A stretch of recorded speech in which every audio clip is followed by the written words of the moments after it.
Okay, so let's see this paper of 2018. And so yes, I want to tell you some things regarding the changes in the paper. First of all, the major changes that has been done in the paper pattern is that now 20 questions are asked in every section of nest, है ना? And best of 3 are taken, and you have to qualify in only 3 subjects. Not all 4 subjects are required to qualify. Okay, so yes, and no multiple choice correct options are asked, questions are asked, no multiple select type of questions are asked. All the questions have only one single option correct. Okay, but this paper, it contains 15 questions and 5 questions are multiple option correct types. Okay, let's see this paper. So the first question, actually it has been removed from the syllabus, this topic, and it is asking about the transport of food and water.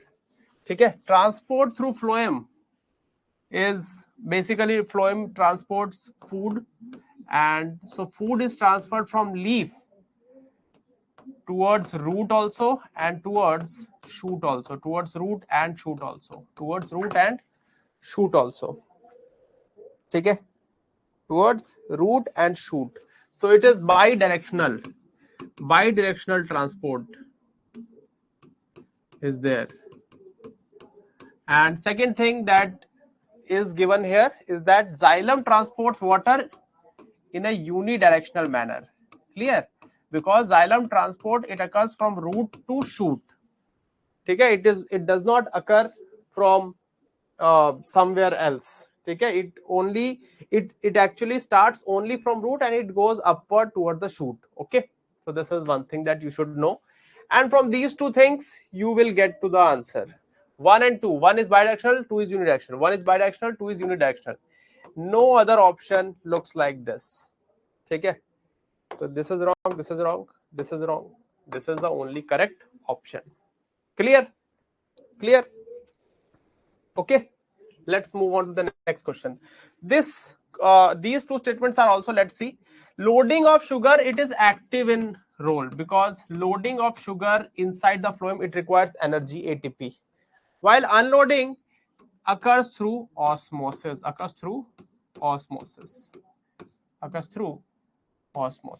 clear? It occurs through osmosis. Clear? Now next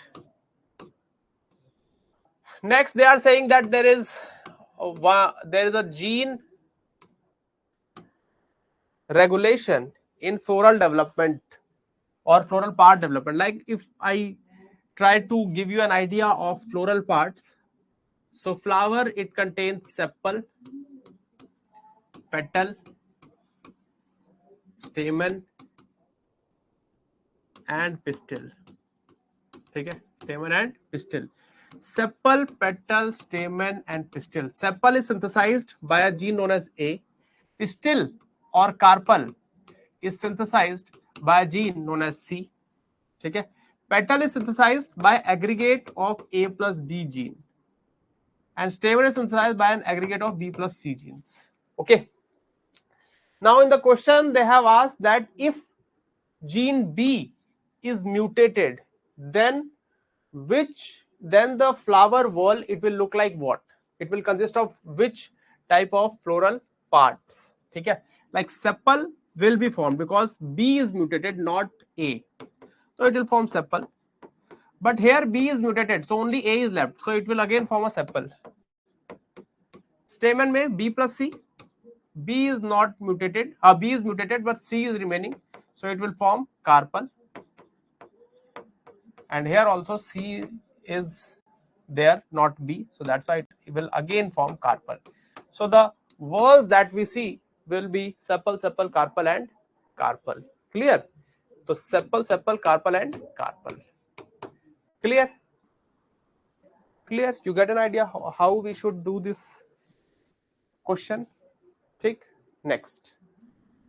Now next question is from the topic of genetic cross. They are saying that they are selfing heterozygotes, capital P, small p, capital Q, small q, capital P, small p, capital Q, small q. Okay, capital P, small p, capital Q, small q, capital P, small p, capital Q, small q. And now they are saying that after selfing, what is the proportion of the offspring that would only express one of the two dominant alleles. So if you know little bit about Mendel's dihybrid cross, it looks like this, and 9 out of these 16 possibilities will contain both dominant traits. 3 will contain one dominant and one recessive. 3 will contain one recessive and other will dominant, and 1 will form both recessive one. Okay. Now they are asking only express one of the two dominant alleles. One of the two dominant, one of the two dominant. So 6 among these 16 will show one of the two dominant alleles, which will come out to be 3/8. Clear? Clear? So 3/8 will be the correct answer. 3/8 will be the correct answer. Clear? Now, next question again. So they have given some statements and they are asking that in the condition of dehydration, which of the following statement would be correct? Okay. If a person is dehydrated, then which of the following statement will be correct? So in case of dehydration, our body start to release a hormone known as antidiuretic hormone or vasopressin. Okay. So vasopressin or ADH secretion is increased. Okay. Now they are saying decreased production of ADH, which is a wrong statement because dehydration promotes ADH secretion. Increased osmolarity of plasma, correct, because water is lost from the body. That's why plasma, its concentration will increase. Blood plasma's concentration, osmolarity will increase. Decreased permeability of kidney tubule epithelium to water, no, this is also correct. Okay. Increased reabsorption of water, water is reabsorbed in the body again, which is correct. So we resist, or body resists to lose water through urine in case of dehydration. Okay. So that's why body will start reabsorption of water in the body. Okay. So 2, 3 and 4 statements are correct. Now you just have to see which option is correct. 2, 3, 4. 2, 3, 4 is not given. 2, 4 is given. So that's why 2, 4 is correct. Only 4 is not correct. 1 and 3 only is not correct. 1 to 3, wow, 1 to 4 is not correct. Okay. So 2 and 4 are correct. Take clear. Next.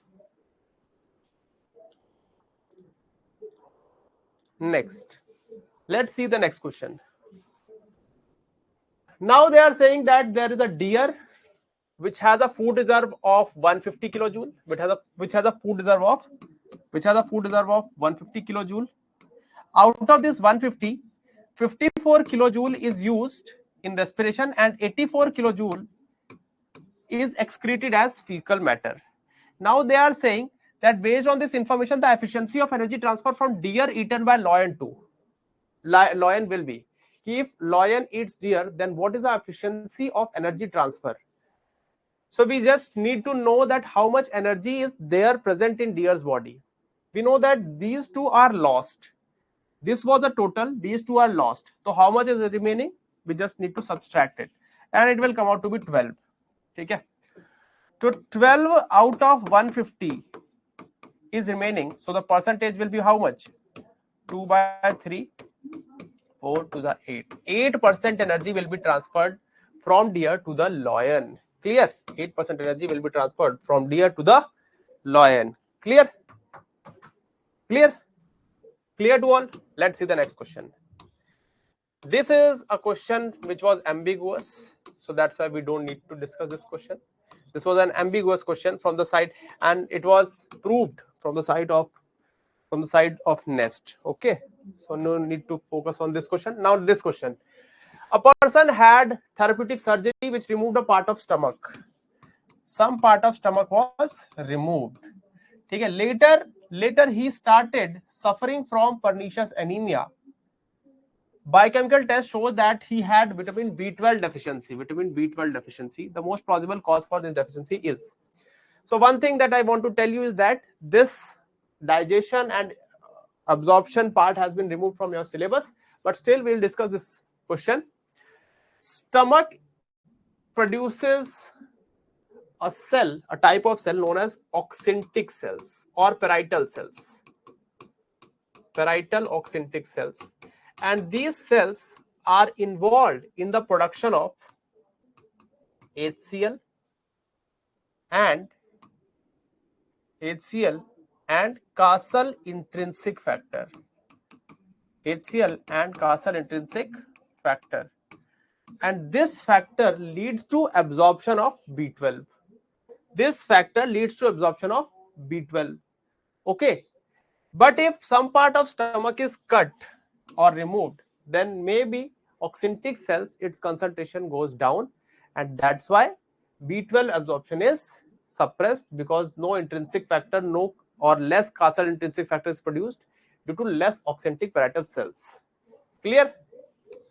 So that's why loss of parietal or oxyntic cells can cause pernicious anemia to happen because of deficiency of B12, and it is related to malfunctioning of absorption of B12. Okay, clear? Now, the number of chromatids present in human cell in G2 phase, prophase, post-cytokinesis, and G1 phase respectively. So we know that G1, S, G2, M, and then cytokinesis happens. And then cytokinesis happens. Okay. Now in G1 phase we have 46 chromosomes and 46 chromatids. After S phase, the DNA replicate and this 46 converts into 92. Here also it's 92.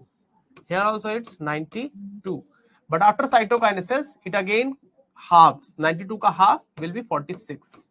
Okay, clear? So that's why you have to see this thing. Okay, 1 minute.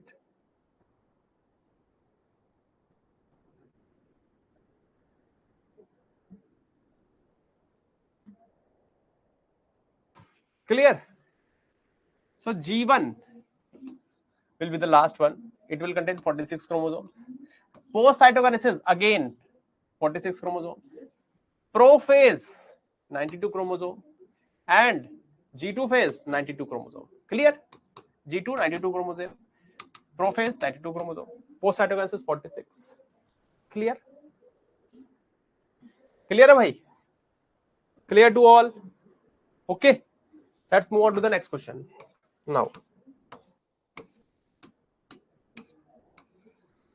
Now they are saying that the property that is not common between mitochondria and chloroplast is. So not common. We know that mitochondria is a double membrane system. Mitochondria is a double membrane system. Mitochondria and chloroplast both are able to generate ATP through electron transport chain. Through electron transport chain. ठीक है?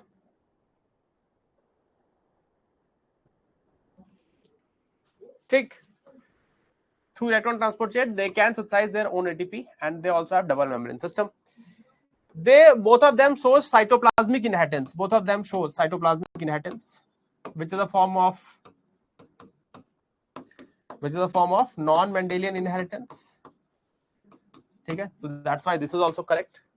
But the presence of same set of electron receptor is a wrong thing. We know that in chloroplast we have thylakoids, and in these thylakoids they are involved in transfer of electrons via photosystems and other electron carriers, while here in electron transport chain of mitochondria, the electron transport occurs with the help of 5 other complexes: succinic dehydrogenases, cytochrome reductase, cytochrome oxidase, ATP synthesis, F0F1 complexes, NADH reductases, which are not present in chloroplast.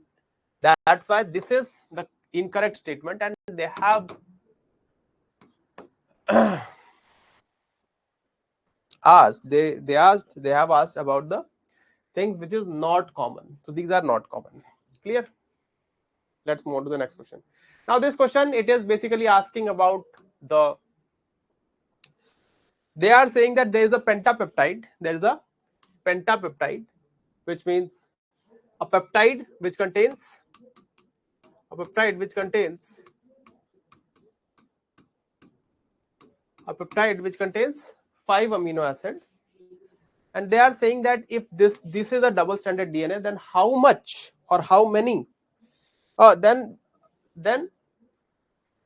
which among these 4 options will have the most probability of coinciding with the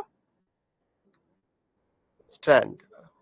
Okay, so we know that the mRNA synthesis, it occurs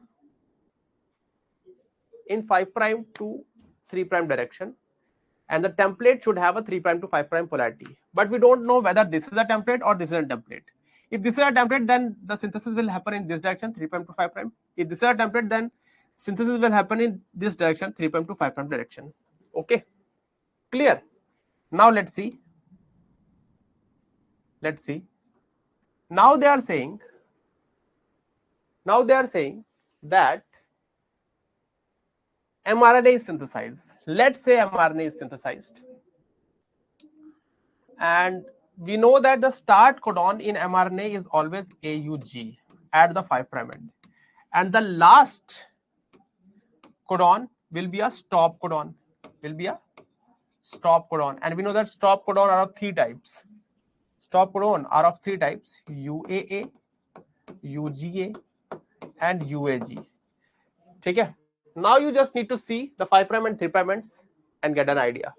The 5 prime end here is AUG. If we see like this, AUG, it is also AUG, but it is not 5 prime end. That's why it is incorrect. It is 3 prime end UAA. No, it is 5 prime end AUG. This can be correct. And this is 5 prime end CCG. This is incorrect. So the only options we are left with are 1 and 3, because both of them contain AUG at their 5 prime end. Now let's see the 3 prime end. At 3 prime end, we are going from here to here. UGA, this is a stop codon. UGA, it is a stop codon, so this can be correct. But here, if you go from here to here, you will come across AAU, which is not a stop codon. AAU is not a stop codon. UAA is a stop codon, and it reads from 5 prime to 3 prime end. Clear? So that's why this is also incorrect and this is correct. And you can, I have told you, or I have got to an answer by seeing the option, but you can take help of this template strand, and then also you can get an idea of the pentapeptide chain, है ना? So it should contain ATG sequences, है ना? ATG at the 5 prime end, ATG at the 5 prime end, CUA, GAA, AUU. So this is something which is going to be your what? mRNA. Clear? Clear. So that's why A is the answer. Now next question. Now they are saying that Gauss, he did an experiment on paramecium, and after experiment he came to this conclusion of these 5 graphs, and the graphs are looking like this. If the 3 varieties, paramecium aurelia, codatum, and berseria, are grown single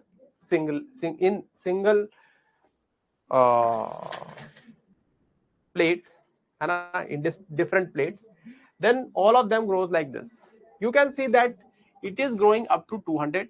It is also growing up to near about 200, but it is growing up to around 150. Which means that even if paramecium berseria is grown individually, then also it will not grow that much as these are able to grow. It means that the carrying capacity is less here, and it is not able to utilize resource in that much efficiency as these are doing. Okay, clear? Now next thing, when they are grown along with each other, है ना, in a couples, then Paramecium aurelia, it outcompetes Paramecium aurelia, it outcompetes Paramecium cordatum. So this is exclusion, and as exclusion happens only in cases of competition, and competition happens only when we have same resources. Okay, competition happens only when we fight for same resources. But here Paramecium cordatum and Berseria, both of them are growing along with each other, and one of them hasn't outcompeted the other one. Okay, so both of them are growing, but the amount of growth is not that much as it was individually. Okay, Paramecium cordatum was growing up to 200, but here it is going up to 75 or something. Okay, which is not the case. Good thing. Now they are saying what? Let's see the option. The carrying capacity of the culture media is identical for all three species. No, I have said you or told you that carrying capacity of this one is less than these two. Okay, so that's why this is an incorrect statement. Now Paramecium cordatum and Paramecium aurelia share the same realized. Correct. That's why they are competing with each other. Okay. When grown together, Paramecium aurelia utilizes resources more efficiently than Paramecium cordatum. Correct. Aurelia and cordatum. Aurelia is utilizing it better than cordatum. Okay. Correct. This is also correct. Now next, competition has a negative effect on the growth of Paramecium berseria and a positive effect on the growth of Paramecium cordatum. No, it's a competition. That's why both of them are harmed. In competition, both the competing species are harmed, no matter which one is selected or which one is not selected. Clear? Clear? Now let's move ahead. Now you can see this chart, and from this chart you can get to an idea. Let's see. IPTG is a molecule which represses this LAC inhibitor, and it leads to production of protein P. Arabinose activates this ARA-C protein, which leads to production of this Q. And when both P and Q are produced simultaneously, then the composite P plus Q, they actually leads to production of this GFP protein, which means that GFP will be produced if and only if both these things are produced. Okay, and both these things will be produced in a different manner. P will be produced when IPTG will inhibit LAC-I, and Q will be produced when ARA-C will be promoted by arabinose. Okay, clear? Now let's see the statements. They are saying that GFP is made in the presence of IPTG and arabinose. Correct. GFP is made if either IPTG or arabinose is present. No, both of them should be present, then only GFP will be produced. And they are saying that either of them should be will be able to produce GFP, which is not the correct thing.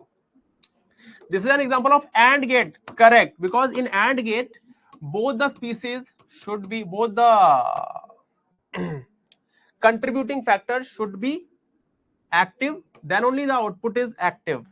Okay, that's why it's an example of AND gate. And this is not an example of NOR gate, that's why it is also incorrect. Okay, clear? Clear? Now let's move ahead. And now this question.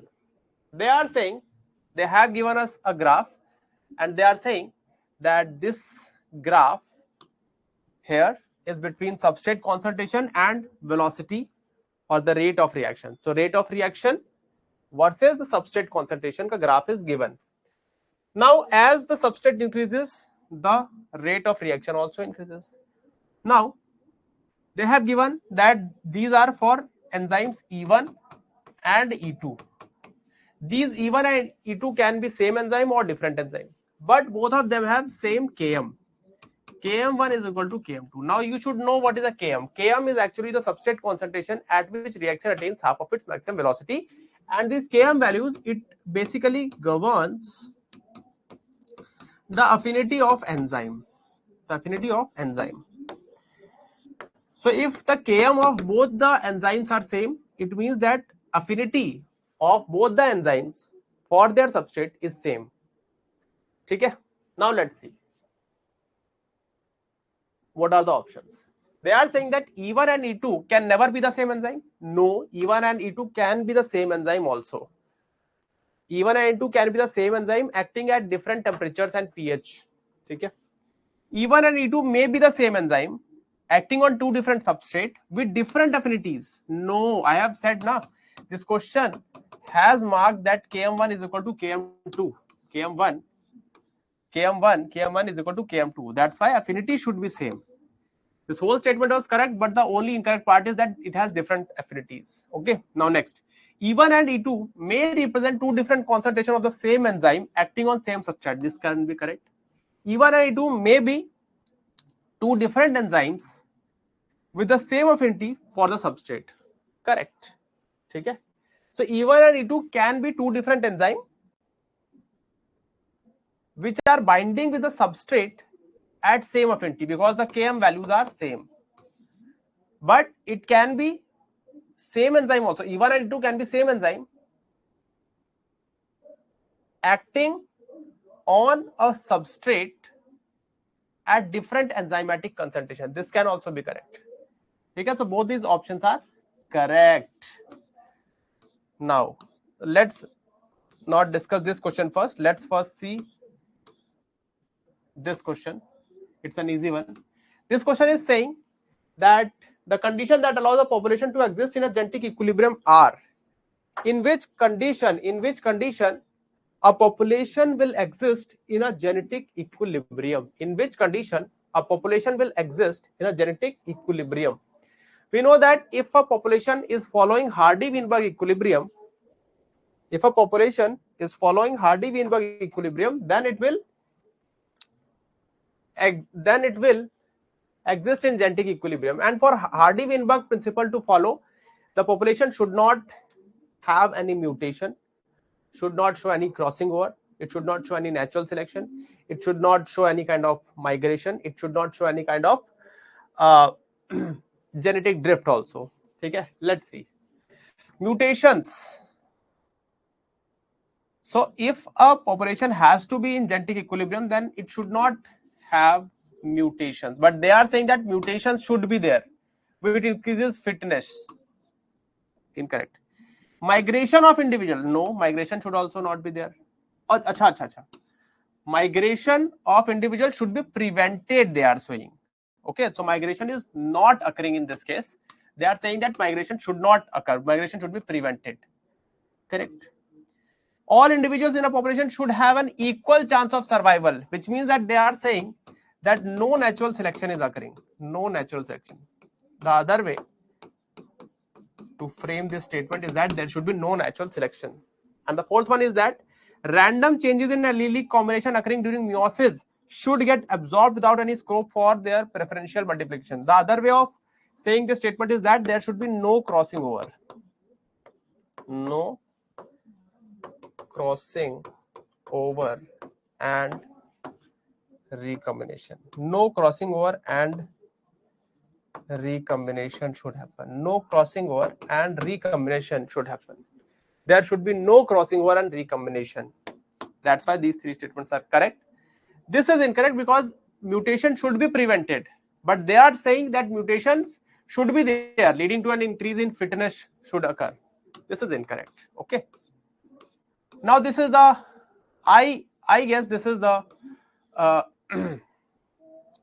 most critical question or most conceptual question. Not most conceptual question, but this is a question that has been framed in such a manner that it looks that we can't solve this question.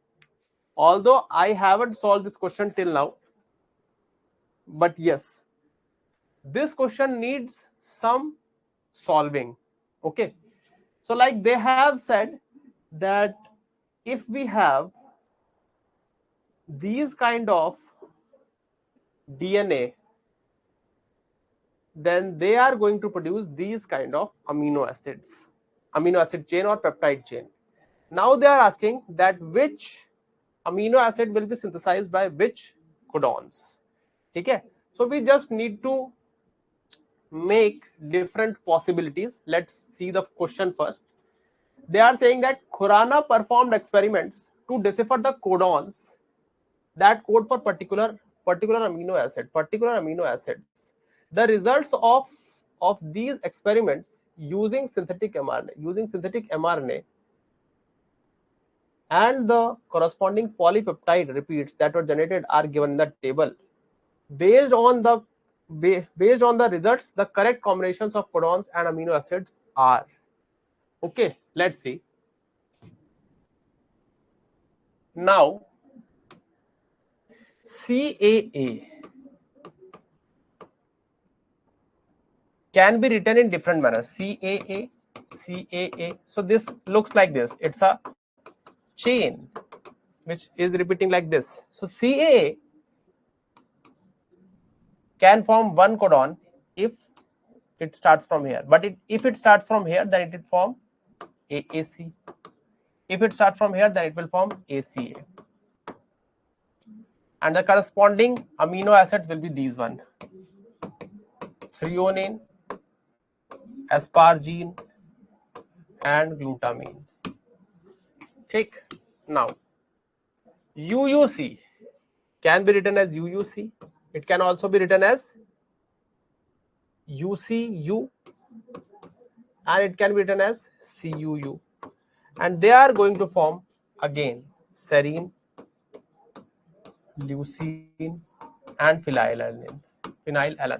Okay. Now, next possibility is UAC, ACU, and CUA. They are going to form threonine, leucine, and tyrosine. And the last one is this one, which can form UUA, UAC, UUA, UAC, and then ACU, and then CUU. And the corresponding amino acid will be leucine, threonine, tyrosine. Okay. Now you have to just see all the possibilities of different types of codons and the corresponding amino acids with respect to all these things. You have to find the common codon among these all, and you can see the corresponding amino acid synthesized which are common among these all. ठीक है? जैसे कि if I give you an idea, if I try to give you one idea,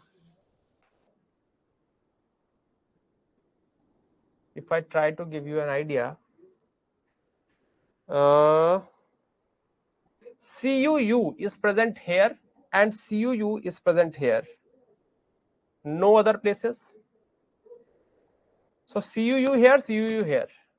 Now which amino acid is common among these three? CUU is common among these two, and the corresponding common amino acid will be what? CUU corresponding amino acid will be leucine, and here also leucine. Serine phenylalanine is not present here, है ना? Serine phenylalanine is not present here. So CUU codes for leucine. CUU codes for leucine, like this. Here it is written. Okay. Now the other possibility also you can see. There are different possibility basically. Like AAC, ACU. ACU is written somewhere. UAC. UAC is written here and UAC is written here. Nowhere, no other places contain UAC. UAC here, UAC here. Leucine, one leucine is gone. It contains leucine, it contains leucine. It contains tyrosine, it contains tyrosine. It contains TYR and it contains TYR, threonine. So that's why we can't say anything about these all. Okay?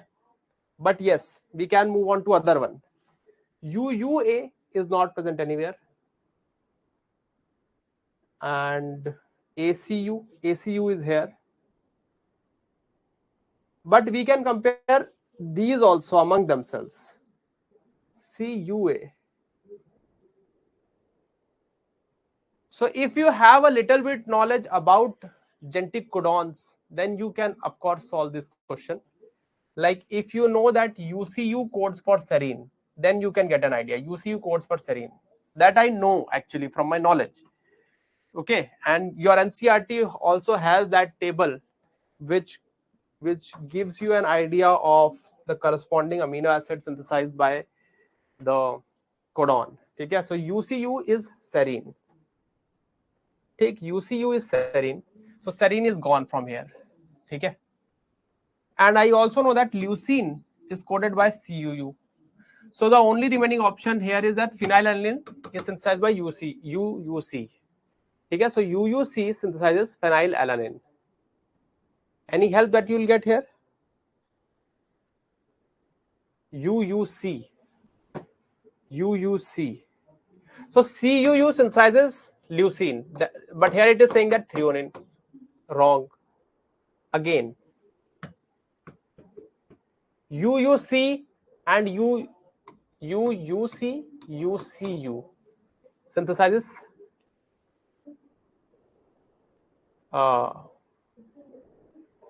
and CUC synthesizes leucine. Okay, but ACU never synthesizes leucine, I think so. Okay, so now you must be getting an idea of how to solve this question. So this approach you have to follow in order to get the answer. Okay. So threonine is synthesized among these things, and threonine is synthesized among these things. Threonine is synthesized among these things. Okay, so there are three different possibilities. Let's see the common thing between them. Threonine, both of them are here. But is there any codon which is common among them? CAA, CUA, ACU, AAC, ACA, ACU. I think ACA and ACU both synthesizing threonine because of wobble concept. You must be knowing about the wobble concept. Okay. If you don't know about wobble concept, just try to see it on the Google. That due to wobble concept, ACA and ACU, both of them can synthesize threonine, and that's what it is written here. ACA synthesizes threonine. Okay.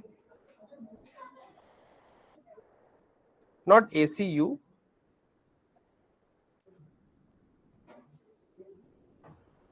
Clear? So here I am actually puzzled up, but but I just want to say you,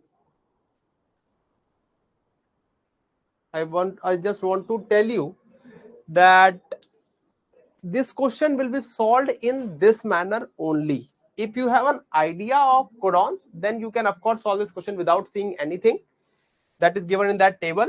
But if you don't have an idea of about codons and corresponding amino acids, then you can just make such kind of possibilities and try to coincide them, match them. Okay, clear? So this is your paper here, and now